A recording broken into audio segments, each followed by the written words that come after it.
Hello lovely people, ఎలా ఉన్నారు అందరూ? టేస్టీ ఉగాది పచ్చడి ఎలా చేయాలో నేను ఇవాళ మీకు చూపిస్తాను. మనం రెగ్యులర్గా చేసుకునే ఉగాది పచ్చడేనండి. కాకపోతే కొంచెం బిగినర్స్కి ఈ ఉగాది పచ్చడి ఎలా చేయాలో తెలియదు కాబట్టి నేను మీకు ఇవాళ వీడియో చేస్తున్నాను. ముందుగా అయితే నిమ్మకాయ సైజు చింతపండు, కొత్త చింతపండు నానబెట్టేసుకోండి. ఈ చింతపండు నానాక రసం తీసి పెట్టేసుకోండి. ఇప్పుడు ఒక బౌల్లో మనం ఏం చేస్తామంటే ఈ షడ్రుచులు వేసేస్తాం. అంటే వేప పువ్వు బాగా కడిగి వాష్ చేసుకుని నీట్గా ఒలిచిపెట్టుకోండి. మామిడికాయ ముక్కలు తరిగి పెట్టుకోండి. ఉప్పు, కారం, చింతపండు రసం, బెల్లం. ఫస్ట్ అయితే బెల్లం నీళ్లు దీంట్లో పోసేసుకోండి.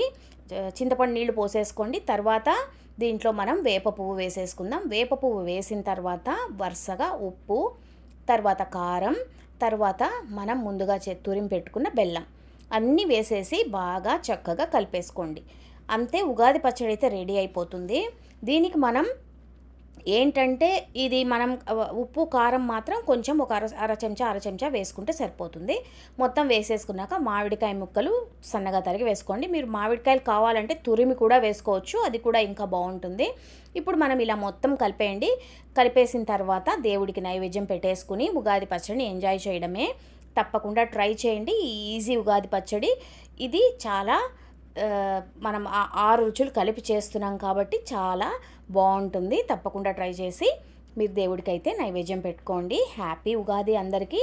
నెక్స్ట్ వీడియోలో మళ్ళీ మిమ్మల్ని కలుస్తాను. అంతవరకు ఉంటానండి, మీ విజీ.